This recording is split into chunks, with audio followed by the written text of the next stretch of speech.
Welcome to the Smart Couple podcast. And I appreciate that you're here. Appreciate your listenership. If you want to catch me live on Facebook, you got to be like my fan page. And then under the following settings and the notifications, you got to turn notifications on. So anytime I go live, it just pops up on your phone, or if you happen to be on Facebook, then you can come over and hang out with me. Okay. So Instagram, I think, has a similar thing. You got to turn your notifications on, so when Jayson goes live, you know what's up. All right. You can hang out. So therapy and coaching, why does this matter? Well, at some point in your life, you're going to come into some relationship pain. And the first place you're going to probably go is to the internet. And you might scour the internet and search how to dissolve a fight, how to work through conflict, how to not get a divorce, like whatever you're dealing with, you're going to type in and search that way. You may find this podcast, you might find a helpful blog post or two, and you start learning, which is great. And then at some point you might say, gosh, I need to buy a book or buy a course and learn more. And then you do that. And this is all on your own, right? You're just studying and learning on your own, which has a place. And I do that. It's super valid. And yet it's limited depending on what you're dealing with. At a certain point, the smart person says, shit, I'm in pretty deep in my relationship pain, and I don't know what the fuck I'm doing, and I don't know how to get out. So then you might seek out bigger levels of help. The first place you might turn is your friends and family members, which I think is the worst place to go for relationship advice. Once in a while, you have that family member that knows what the hell they're talking about, but for the most part, the vast majority of friends and family do not study human beings for a living and don't live inside of an inspired relationship, and so they can't help you, right? So then you might hire a professional. Well, who do you go to? You're going to hopefully get a referral from a friend and say, look, I need some marriage counseling. I need some help. I got some shit coming up for me in my relationship. And then, again, this is the smart person. You ask for help and you hire a professional, right? So this is where this comes from, this conversation we're having today, the difference between therapy and coaching, right? So the very first thing, of course, you want to, when you're trying to decide who to hire, is it depends entirely on what you need and want. So do you want just some basic communication tips and tools? That's going to be different than, I have this childhood trauma that's resurfacing in my relationship, and it's so big I don't know what to do with it, and it's blowing me out, and it's distracting me from work. Well, that's a different practitioner, right? Someone who's going to help you communicate versus someone who's dealing with childhood trauma. Those are two different needs. So you got to do your best to get clear on, what do I need? What is it that I need? Do I need kind of trauma help about my past, or do I need some tips and advice on how to deal with my current situation? Do I need some tactical stuff? Or do I need someone to teach me how to fish? Teach me how to do relationships. What do I need here? And does it matter, the kind of person that I'm seeking, does it matter that they know a lot about relationships or not? I think so. I think you want to go find someone that knows a lot about relationships, that's at least making this their job and they're living. They write about it, they think about it. It's what they wake up in the morning in. Maybe they're not married, or maybe they've been divorced. Doesn't necessarily matter. What matters is that they love this conversation about relationships, and it's their jam. It's their thing, right? So that's the first thing. Then we talk about, well, do I hire a therapist or a coach? Well, let's look at some of the differences, okay? So first of all, a lot of people confuse a psychotherapist, I think because of the term psychotherapist, with psychiatrist or psychologist. Those are different people. Psychiatrist goes to med school and is usually an MD, that's a doctor that can diagnose and prescribe medication. A psychologist usually has a PsyD or a PhD, can't dole out medication, but can give you psychological evaluations and can diagnose, but can't give you medication. And they usually do a lot of testing, psychologists, for some weird reason. I don't know why. People call me a psychologist. I'm technically not a psychologist, even though I'm a psychological freak and geek. I should be maybe called a psychologist, but because I don't have a PhD or a PsyD, technically in some circles that's a no-no. Okay, so I don't call myself a psychologist. Then there's psychotherapist, which is you have at least 1 to often 2 to 3 years training in an MA, graduate school studies, and then you often get licensed after that. Every state has different licensures, and your credentials can be licensed social worker, licensed clinical social worker, licensed psychotherapist, licensed professional counselor. Every state is a little different, all right? Then there's coaching, and coaching is very different than those, but can incorporate all of that, except obviously you can't prescribe medication. Coaches don't diagnose people with mental illnesses, etc. But coaches can be extremely effective, depending on who you're hiring, to help you with your relationship issues, depending on who they are, how they're living, what their training is, etc. Now, remember, I have been a psychotherapist, was a psychotherapist for 10 years, turned into a coach for the last 4 years, all right? And I infuse a lot of my coaching, obviously, from my psychotherapeutic background and my training in grad school and studying psychology for many, many years. It's just, who I am and how I roll. So some of the differences are, I'm just going to explain a couple that I have written down here in the future blog post that's coming, okay? In general, psychotherapy is a long-term solution used to treat childhood and adult trauma, disorders of the mind, say mental illness, and a variety of diagnoses found in the DSM.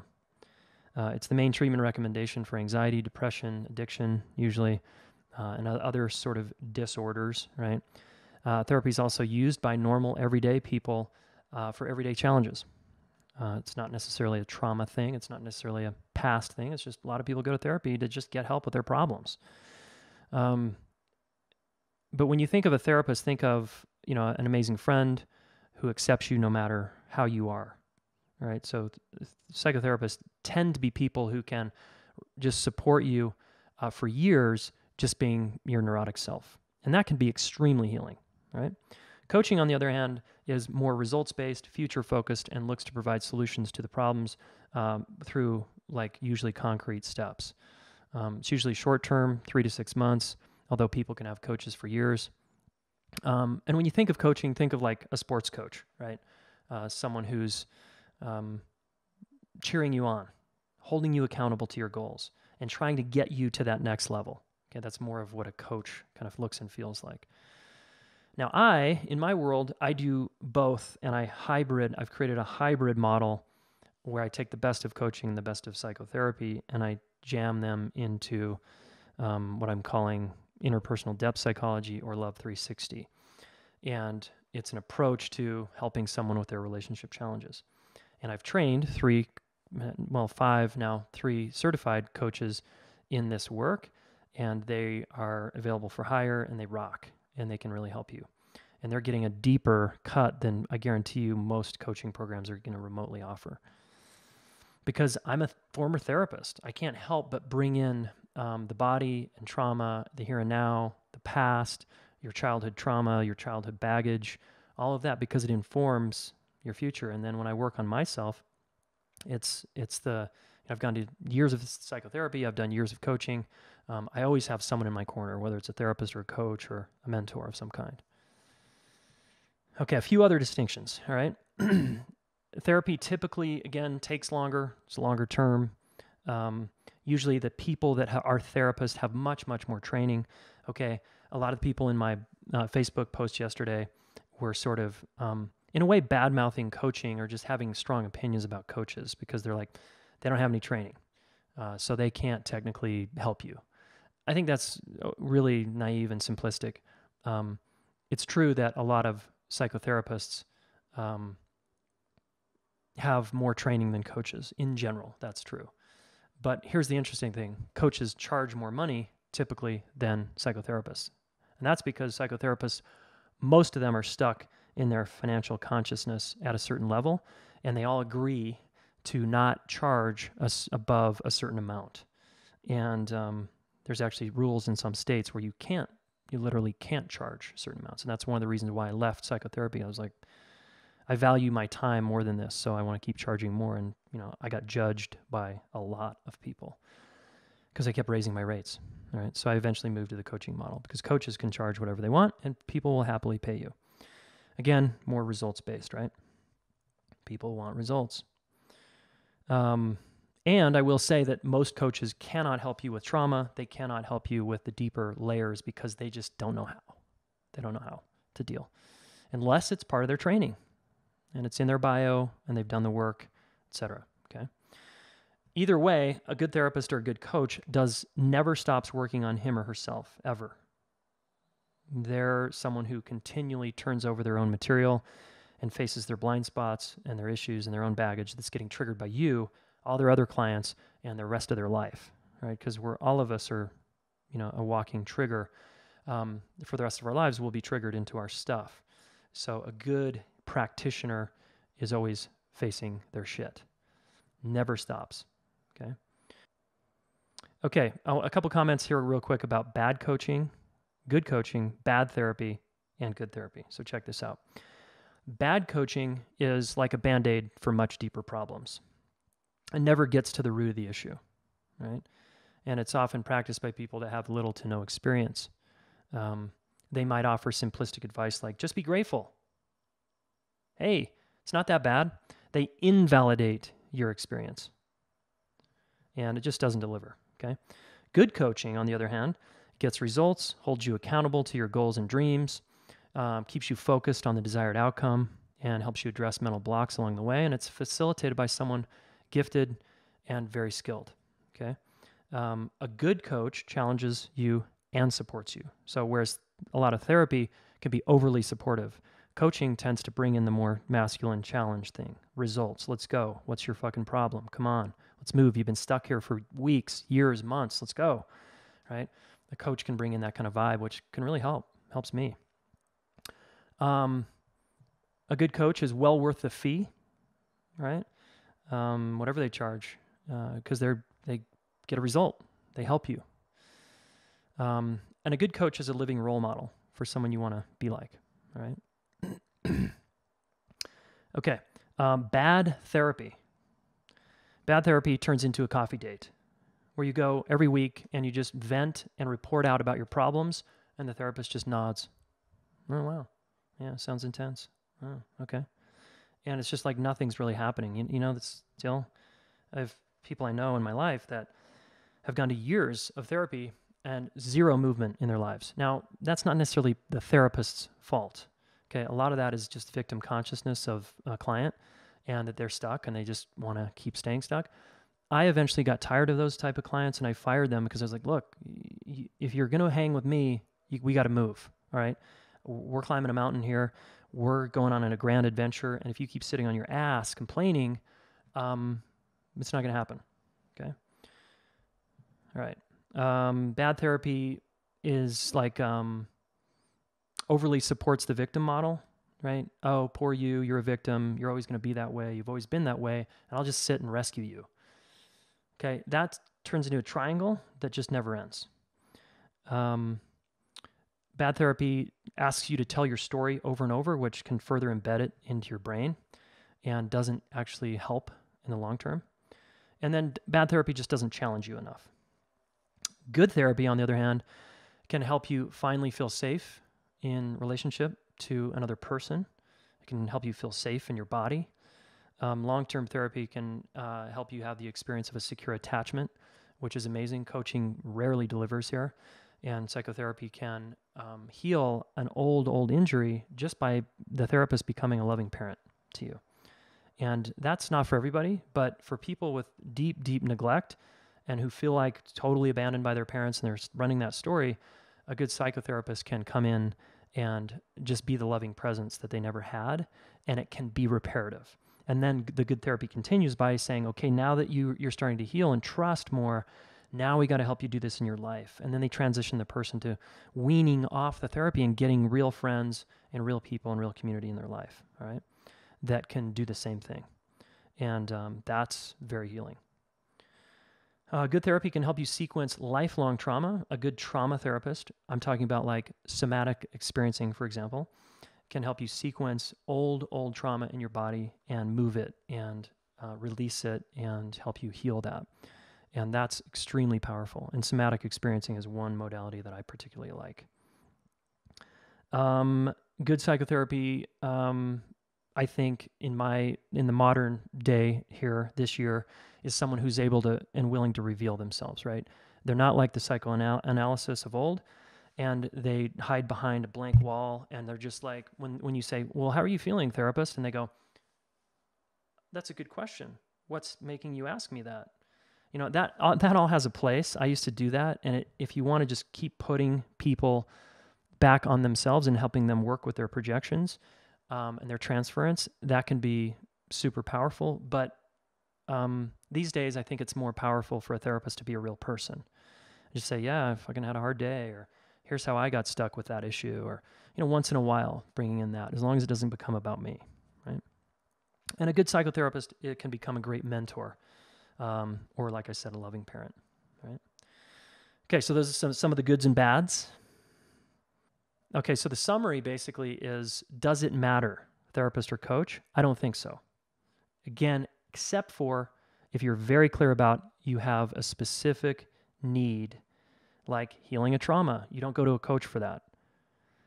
Or a specific need like, I want to get from where I am now to this other place, more empowered in myself around my finances and my relationship to money. A good coach is going to help you get there, right? And a good coach will also be able to deal with the blocks in the way. All right. So, but let's say you're seeing a marriage coach, you're a coach about your marriage problems or how to communicate better, and it turns you uncover a big old trauma. What do? A good coach is going to say, whoa, this is out of my league. Let me refer you to a couple of my friends who deal with trauma, who are kick-ass, and they can help you with this. They can help you resolve this. And they refer you, right? They don't keep trying to like work with you when they're way out of their skill set. Bottom line is you want to hire someone that inspires you and helps you go to the next level in yourself. And that can be a therapist or a coach. At the end of the day, I don't think the labels matter as much as the kind of person they are and what you want, and if you guys are a good fit and there's actually movement in the work, right? I'm shocked at how many people will go to therapy for years with no results, or they'll go to a coach and the coach, you know, same kind of thing. It seems to happen more in therapy, but it's just like, wow, really? But that speaks to, again, to the client's part. Okay, I'm kind of invested in being a victim here, and I just want to stay in my story and help you, you know, have you validate me in that. And finally, come check out my coaches at the Relationship School. And if you want to hire me, you can go to jasongaddis.com/gethelp.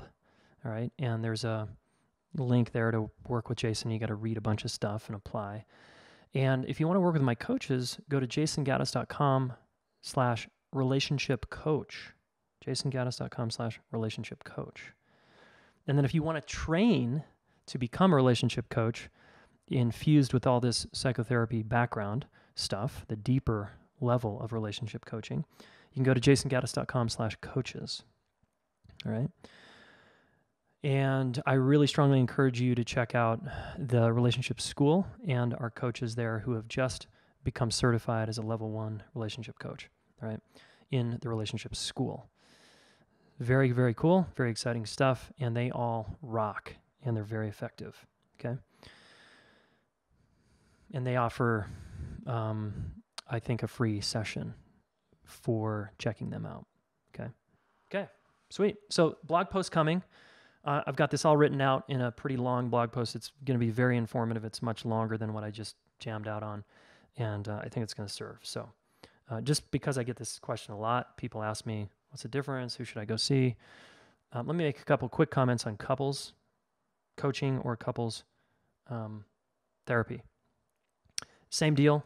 Find someone that inspires you, you have a good fit with, that's going to challenge you and support you, and that's going to hold your feet to the fire on your shit. Okay, and not let you get away with blame or blaming yourself or anyone else. Just taking responsibility for your stuff and working through it. My wife is training, is in her advanced training with Stan Tatkin in the packed couples therapy model, and I think that's one of the best out there for couples work. My students are going to be starting to work with couples this year, and they're going to be learning a lot, and I also suggest you check them out. Great. Thanks again for being here, folks. I really appreciate you and all that you are in that big heart of yours. And I hope that you're advocating for that and finding people in your life that can honor you there. Okay? It's important. Stop tolerating people who can't hang with you and won't respect and love you and learn to love you as you are, right? And grow with you, right? We're all about growth here. Cool. Talk soon.